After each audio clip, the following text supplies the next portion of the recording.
Hi, my name is Reese Waters, and I'm troubled. School literally just started. Right, just to show they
They have a suspect in custody.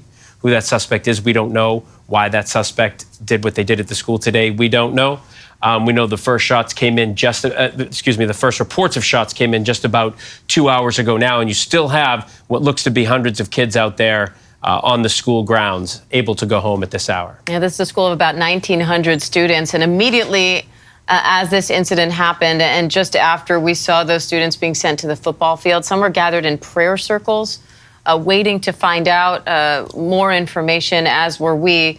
And now those students at the high school have been released. They are okay to leave and go home to their parents. But all the other schools in this district are still on soft lockdown, and authorities are advising everyone to stay away from these schools if they're not coming to pick up their kids there at the high school. And our affiliate there in Atlanta is saying one of their reporters was at Grady Hospital in Atlanta and reports seeing patients being rushed into the emergency room. As of this recording, 4 people were killed and 9 others were injured at a shooting Wednesday morning at Apalachee High School in Georgia, according to the Georgia Bureau of Investigation. The suspect is alive and in custody, according to GBI. Now, U.S. News and World Report states that there are approximately 1,900 students enrolled at the school, and it's one of 2 high schools in the Barrow County Public Schools District, which is located about 40 miles northeast of Atlanta. Now, let me first extend my condolences first to those who lost their lives and to those who lost children and loved ones in this senseless tragedy. You okay if you talk to her? Yeah, I've talked to her. She's a little nervous. They're on the football field waiting on the parents to come get them. She's very nervous. Did she hear the gunshot? I don't know. She didn't tell me. She just called us and said, could you hurry up and come get us? There's an active shooter here. And my first thing was to make sure she was okay. Nobody was hurt. So that's my biggest concern. When you heard there was an active shooter? Yeah, my heart started beating. I was actually on my way to go to work. And then I just dropped everything and I just got in the car and I left. The traffic was so bad at the front. I was in the middle of the red light and people were blowing, but there was nothing I could do, so.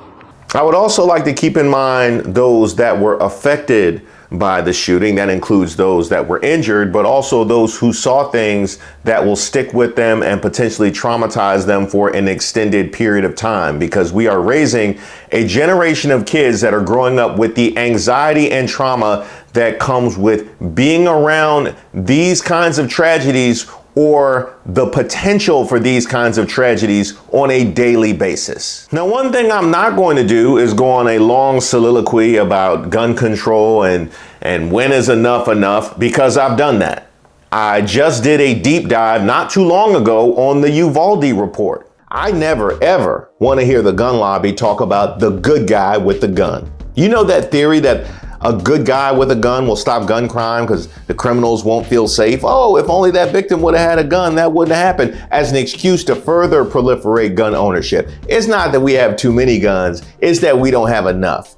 There were almost 400 of them. 5 SROs, 25 officers, 16 sheriff's deputies, 149 border patrol officers, 91 state police officers, and 13 U.S. Marshals. Is that enough good guys with enough guns. And the reason I'm not going to do that is this is nothing new. We recognize the hypocrisy in our policy.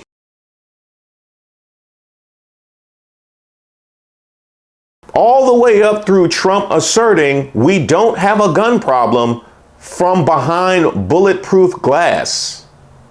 I also recognize that the right to bear arms was passed to soothe the concerns of disenfranchised groups who fear they might become the target of governmental aggression. As a member of a disenfranchised group that's been the target of governmental aggression, things get a little complicated. But one thing that is not complicated, our way ain't working.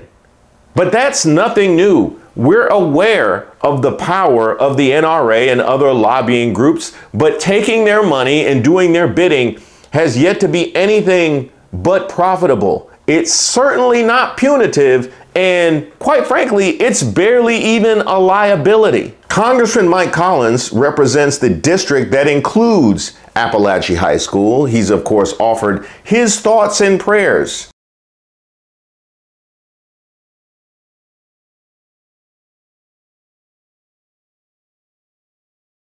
Yet here's the commercial he made when he first ran for Congress. Hey, Mike Collins here, your pro-Trump America First trucker, running for Congress here in Georgia 10. Well, I understand Joe Biden was in town yesterday to talk about our elections.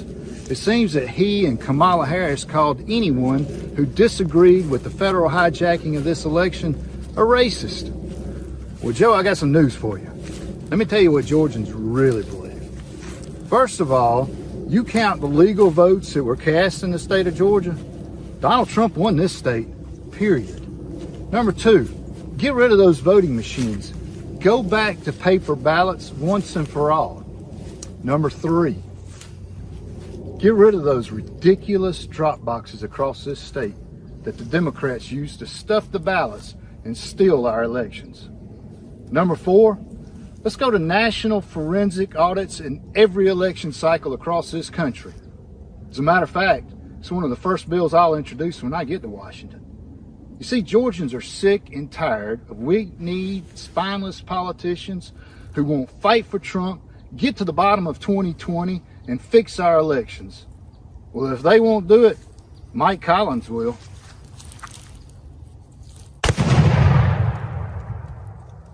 Now, people are passing this along now in the wake of the school shooting, but it wasn't a problem then. It got him elected. And there were many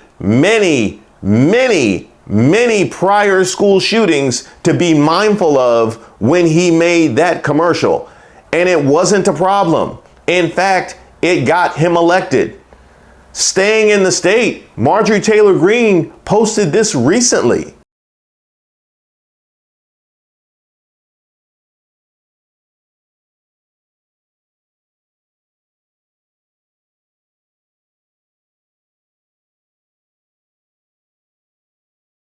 And if you're in my age range, one of the first places that comes to mind when you hear school shootings is Colorado.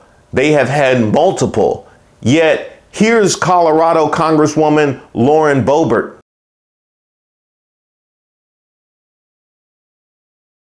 And with her kids for Christmas.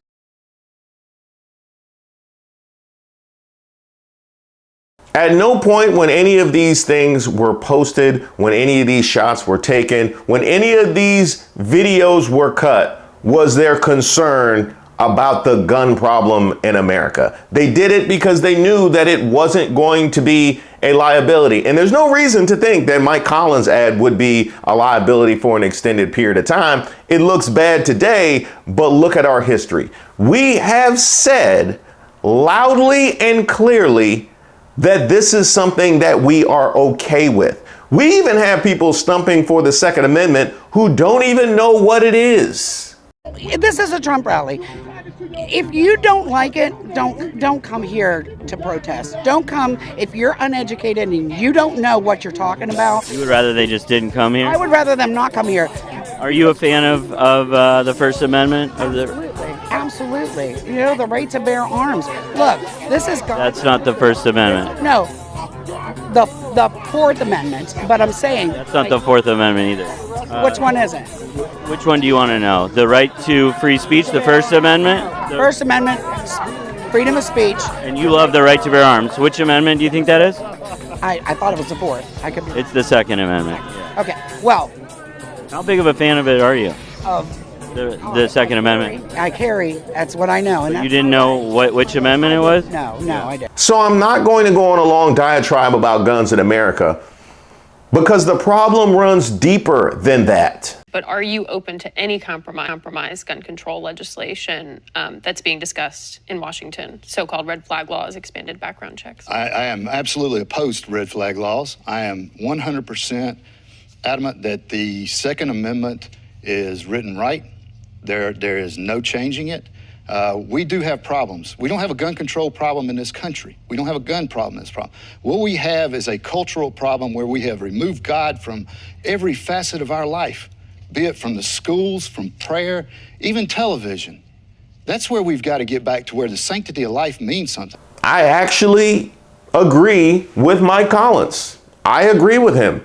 We do have a God problem because I don't know any God that would support the pursuit of money over the safety and well-being of your fellow citizens. And not just any fellow citizens, but those that you were entrusted to protect. So absolutely, we have a God problem. You want to tell me that God is pro-life?